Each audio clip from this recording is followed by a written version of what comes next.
FBI issues arrest warrant for J.Lo.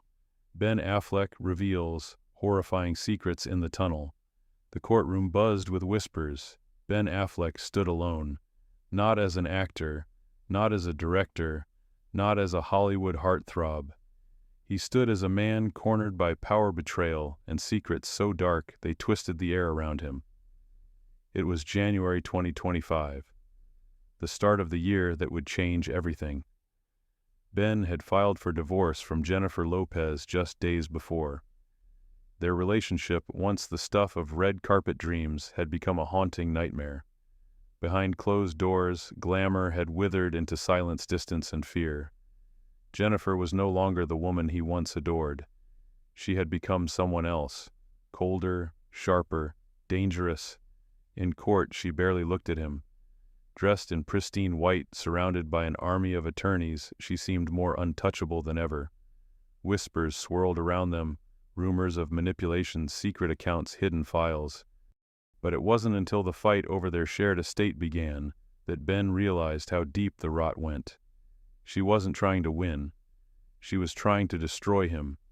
Every asset, every property, every clause was twisted into a weapon. Her legal team fought like sharks. Ben was forced to concede to sign away millions just to escape her. But even as he walked away, he knew it wasn't over. Jennifer had power, money, and more disturbingly, connections that stretched far beyond Hollywood. And in the shadows of it all was one name, Diddy. Rumors of a past affair between Jennifer and the music mogul weren't new, but the truth Ben feared went far deeper. One night, while Jennifer slept in their cold, sprawling Beverly Hills home, Ben received an anonymous email. She never left Diddy. Check her phone. His heart raced.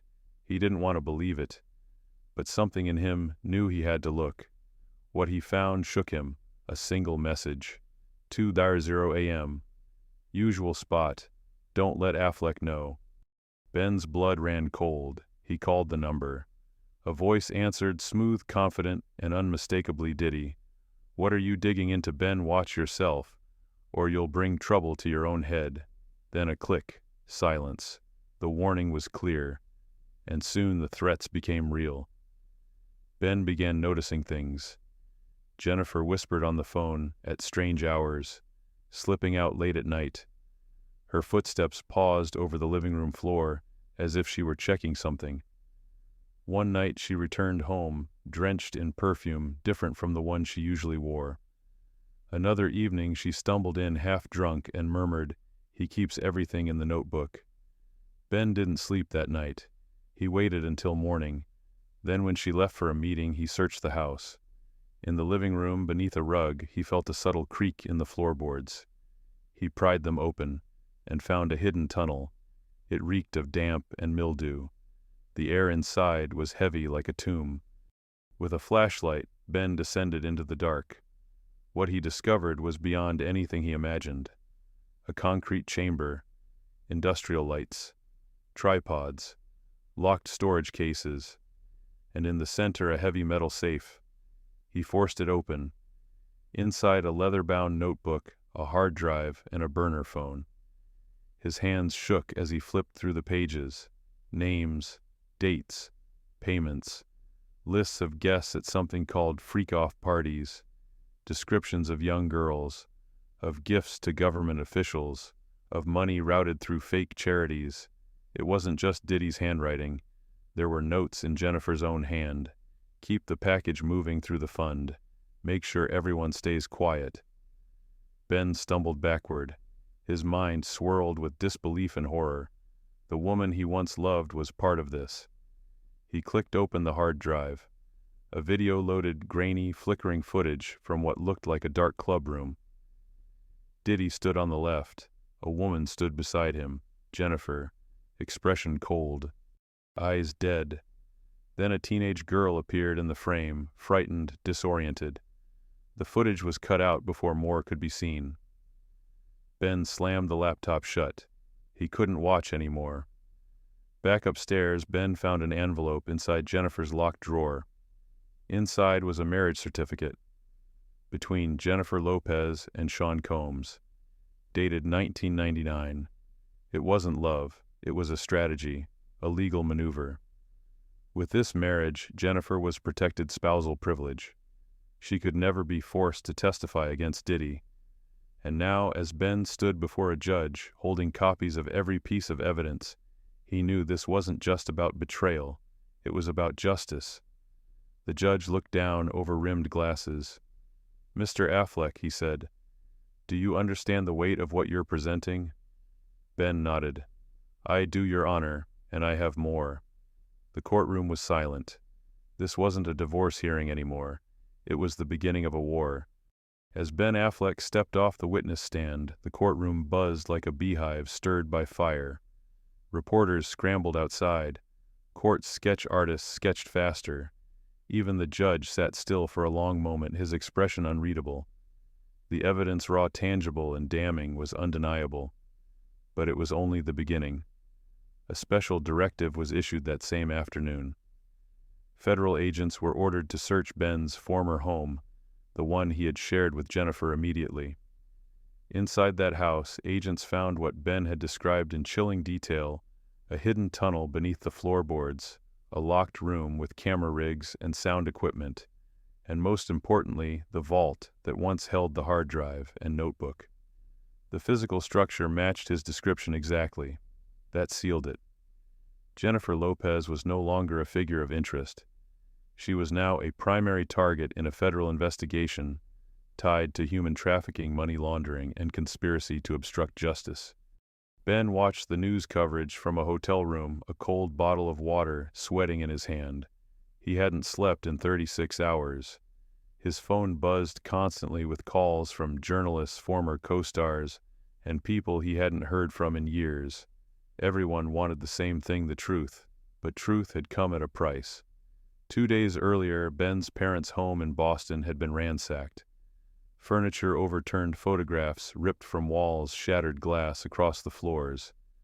And on one wall, written in blood-red spray paint, "Keep quiet or your family's done." It was no coincidence. Ben had shown the FBI everything except for one item: the original marriage certificate between Jennifer and Diddy. It was the final piece. He kept it hidden, locked in a secure location known only to him and one federal agent, Kash Patel. Kash wasn't just a government investigator. He was a strategist, once a senior national security official, now tasked with leading the FBI's most sensitive cases. He was relentless, sharp, and impossible to intimidate, but even he couldn't touch Jennifer. Not yet.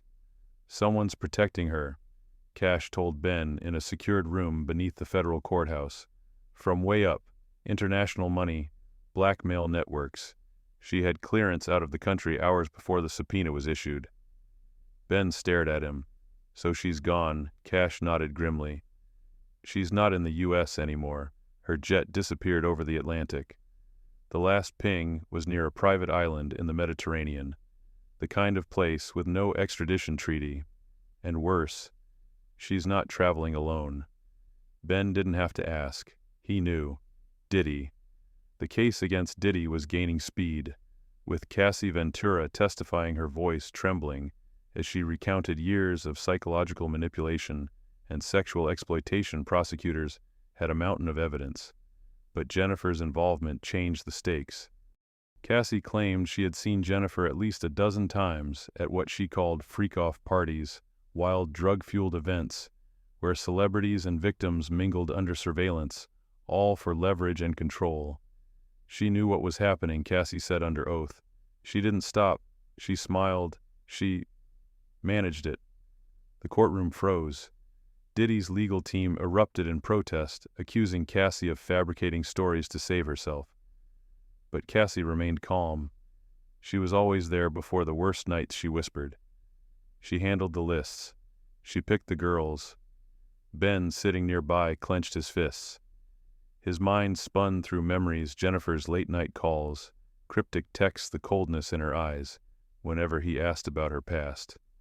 He didn't want to believe it, but he had seen the notebook. He had watched the video. He had found her handwriting in the ledger of a monster. Outside, the media turned savage. America's sweetheart, or Hollywood's handmaiden of hell, screamed one headline. Ben breaks the silence. Jennifer breaks the law, asked another. Public sentiment began to fracture. Some fans refused to believe she was guilty. Others started digging through her old interviews, her connections, her silence around controversial figures. Meanwhile, Kash Patel doubled security around Ben. He knew what was coming. "You're not safe," Kash said plainly. "You've just torn the mask off one of the most powerful entertainment political alliances in the country. They're going to come for you." Ben said nothing. He just nodded. He was done being afraid. The next morning, a sealed federal indictment was drafted naming Jennifer Lopez as a co-conspirator in a multi-state criminal enterprise. Her name was now permanently connected to Diddy's in the court system, not through marriage, but through criminal conspiracy. But when the agents moved to arrest her, she was gone. Every trace scrubbed. The Beverly Hills mansion empty. The staff vanished.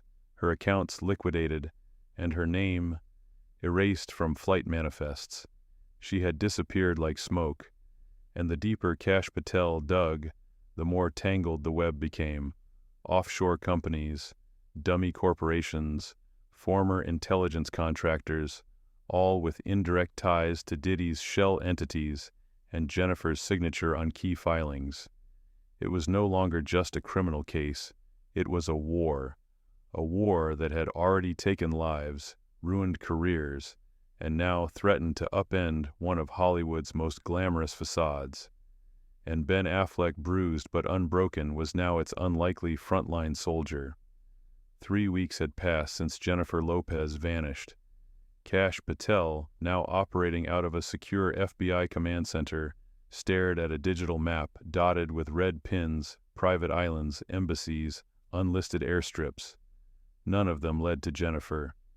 "She's being protected," he told his team. "Not just by money, but by people who are scared of what she could expose if she goes down." Jennifer's silence was not a weakness. It was leverage. She knew secrets about politicians, celebrities, federal agents. Her escape wasn't just a flight from justice. It was a move to renegotiate her role in a collapsing empire. But the storm wasn't waiting for her return. It was already here. Back in New York, a federal judge unsealed an explosive part of Ben Affleck's evidence, the notebook he had pulled from the vault under his former home. It wasn't just scribbles. It was a catalog of crimes chronicled in near-perfect penmanship. It included lists of party guests, most of them high-profile actors, music executives, and political donors. Instructions on rotating the package code for trafficking individuals through fake charity events. References to payments to elected officials in exchange for silence or sabotage. Notations for laundering tens of millions through shell companies connected to humanitarian organizations.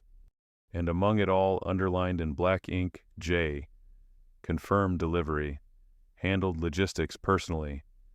The J was unmistakable. Jennifer Lopez. Ben had read that line 100 times.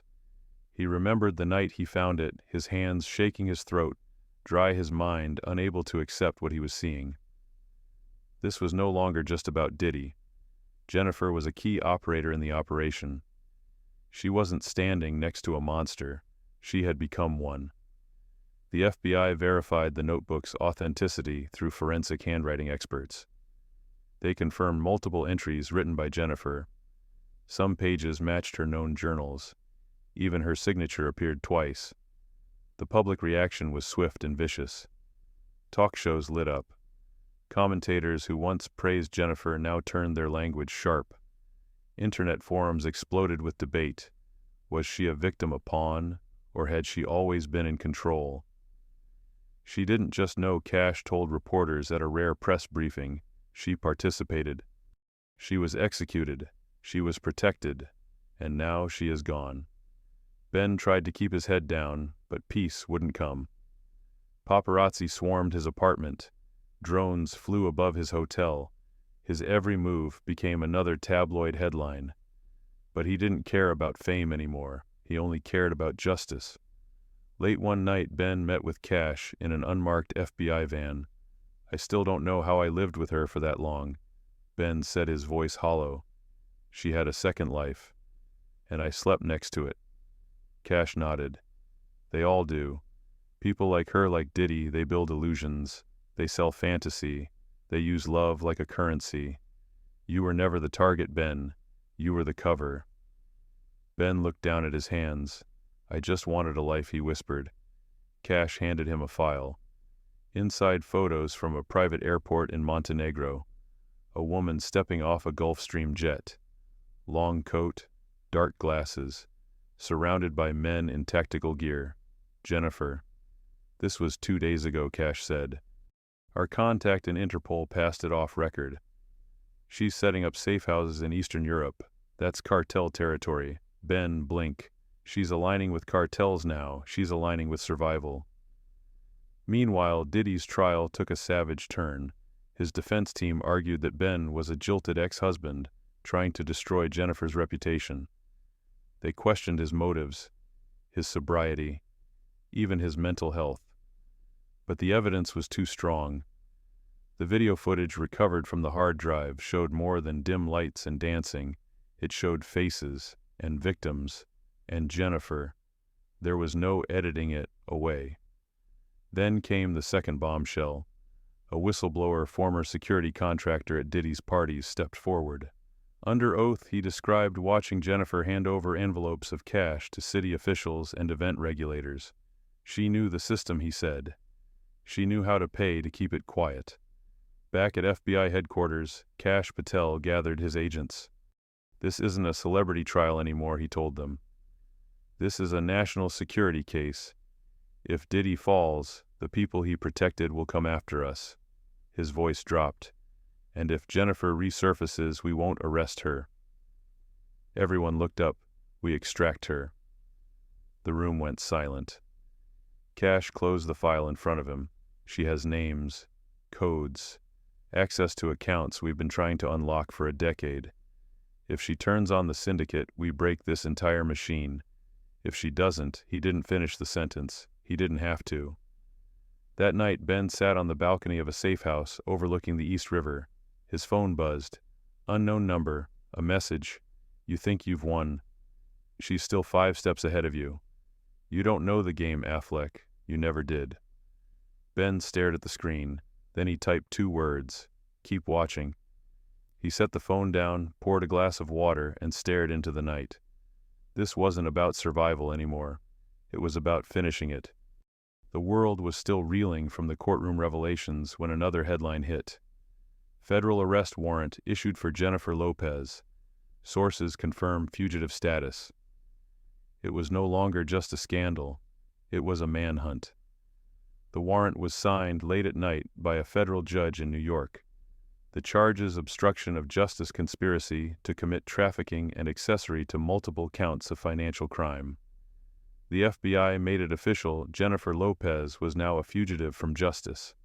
Cash Patel held the signed warrant in his hands.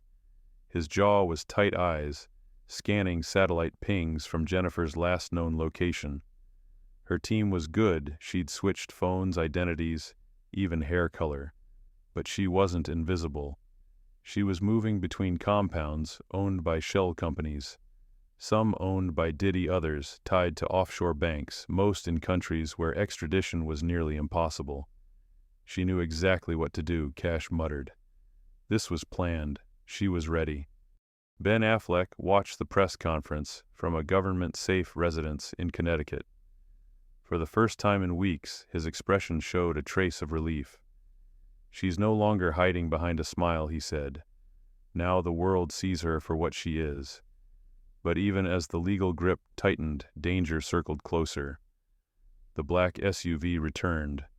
Same license plate, same tinted windows. Ben spotted it parked outside his hotel at 3 a.m. The next day, it was across from the coffee shop, then again at the courthouse.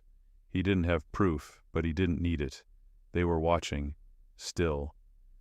Cash immediately moved Ben to an undisclosed location. The threats were escalating: coded messages sent to federal prosecutors, anonymous hacks targeting the FBI's internal servers, encrypted files demanding Ben retract his statement. Someone was protecting Jennifer, someone powerful. But then a break came. One of Diddy's former accountants, bribed for years to remain silent, agreed to flip.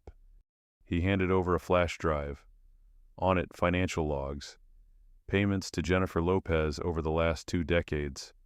Funds hidden as consulting fees, appearance bonuses, brand partnerships, but all linked back to shell entities used for trafficking hush money and cover operations. The flash drive also included one crucial detail: a list of safe houses and Jennifer's current location. In a cold briefing room, Kash Patel faced a choice. They could issue an Interpol red notice attempting to pressure a sovereign country into cooperation, or they could extract Jennifer without authorization. Ben was brought in for input. "She'll never surrender," he said. "She's too deep. She's not just running, she's playing a game, and she's betting we'll blink first." Kash stared at the map. "She's running out of board." The FBI didn't blink. Kash Patel assembled a covert team. Former Special Forces cyber operatives and legal liaisons were flown in under the radar. Their mission wasn't to kill. It wasn't even an arrest. It was to extract. Jennifer Lopez was confirmed to be hiding in a fortified estate on the Adriatic coast, leased under a Luxembourg-registered trust. Satellite images showed heavy security armed personnel and encrypted communications. This wasn't exile, it was entrenching. "She's preparing for a long war," Kash told the team. "So are we." Ben Affleck wasn't briefed on operational details, but he knew something was in motion. He spent each day preparing his testimony for the next round of hearings. Diddy's trial had expanded: new defendants, new charges. A grand jury was now examining the web of influence that protected the network for over 2 decades. But despite the building momentum, Ben remained a marked man. One night, a drone hovered outside his window for 7 straight minutes. Another morning, his security detail found a bullet lodged in the grill of their SUV. "Let her go," a text message warned, "or we won't miss next time." He didn't show Kash. He didn't need to. Instead, he turned to something deeper: the final pages of the notebook. There in code was a line Jennifer had written repeatedly: red veil, 10 rooms, no exit. Ben had seen it before on an old napkin she once left in their home back when they were still married. At the time, he thought it was lyrics to a song. Now, he knew better. The phrase was linked to Diddy's private mansion events, ones that even VIPs whispered about but never confirmed. Rooms where victims were allegedly recorded, coerced, and silenced. One of those rooms had been under his house. He stared at his reflection in the hotel window. What else did I miss, he asked himself. What else had she hidden in plain sight? Meanwhile, the extraction plan hit a snag. A source inside the target country's intelligence bureau leaked the operation to an unknown third party. The estate was emptied overnight. Surveillance went dark, and Jennifer vanished again. But she left something behind. A silver envelope placed deliberately in the main hall, addressed to one name, Kash. Inside a USB drive, encrypted, but not impossible to crack.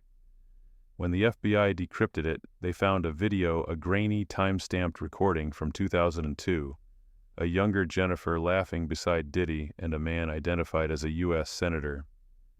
They were in a private room, sipping champagne as an underage girl entered behind them. The video cut before anything happened, but it was enough. Enough to bring down a dozen careers. Enough to blackmail an entire committee. Enough to buy her time. Kash stared at the screen, jaw set. "She's not hiding," he said coldly. "She's bargaining." Back in the States, the media began to fracture. News anchors debated whether Jennifer was a villain or a victim turned dark. Conspiracy forums exploded with theories, some insane, some eerily accurate. A small faction even rallied to her defense, calling her the victim of a smear campaign led by a bitter ex-husband. But the facts were undeniable.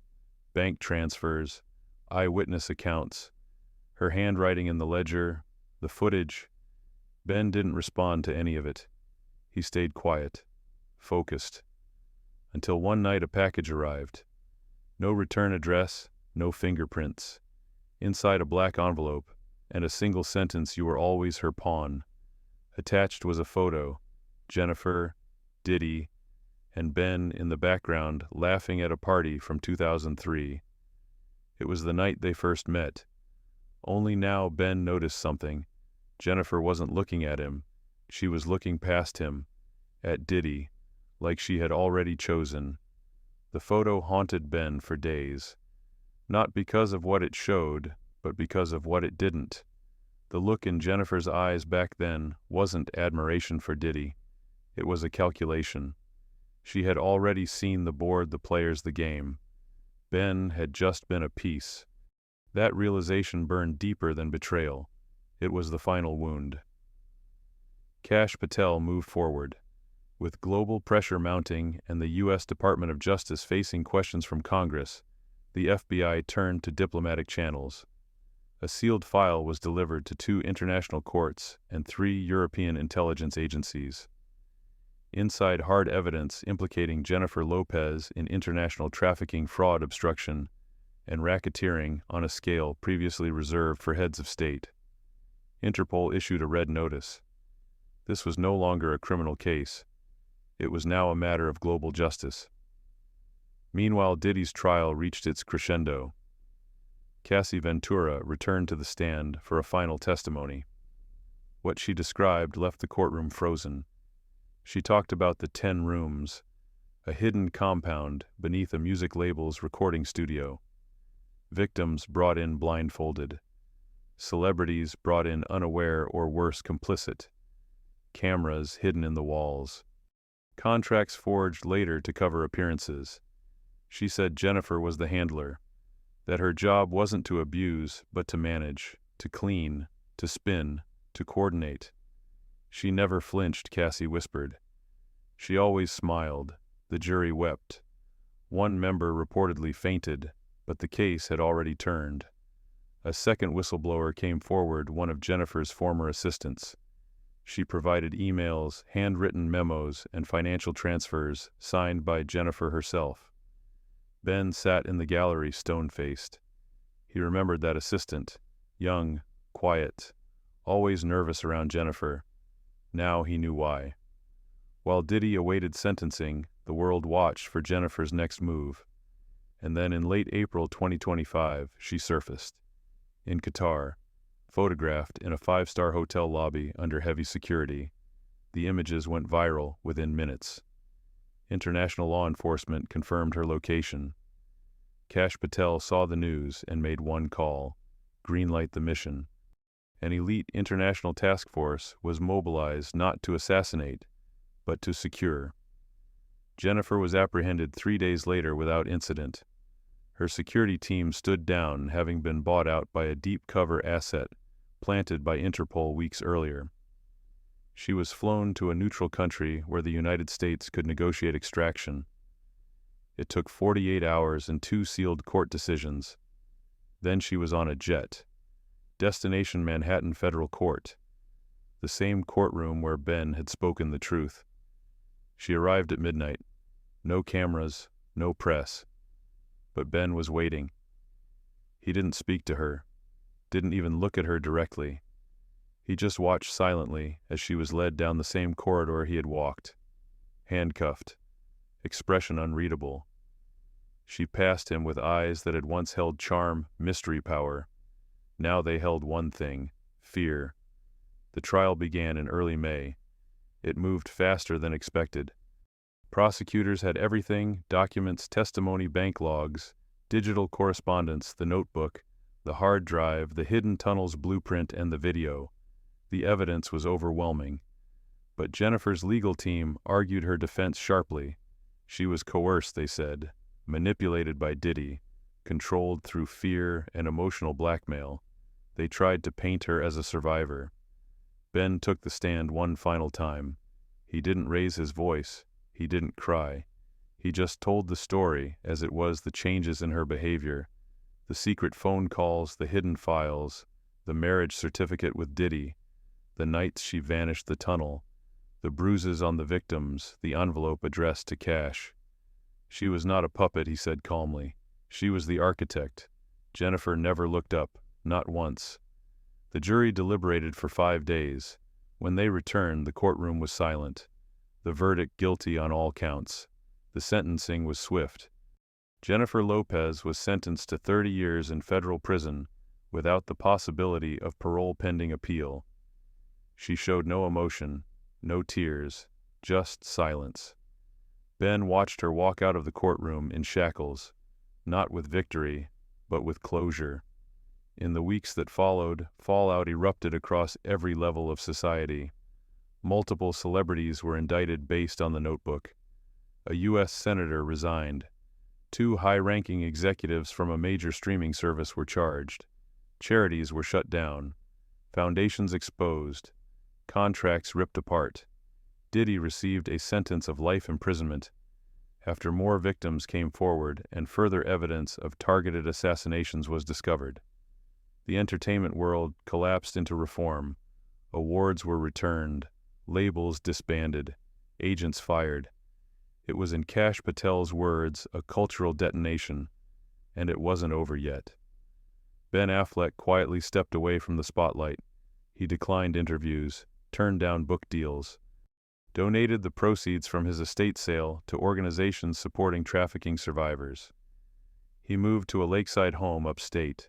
No security, no noise, just silence and peace. One afternoon, Cash visited him. "You saved a lot of people," he told Ben. Ben shrugged. "I didn't save anyone. I just stopped lying to myself." They sat together watching the water. No more masks, no more power games.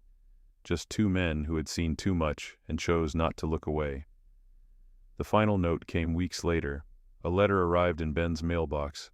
No return address. Inside, one sentence in familiar handwriting: "You still don't know everything." He stared at it for a long time. Then, without a word, he burned it. The wind carried the ashes across the lake, and for the first time in years, Ben Affleck felt free.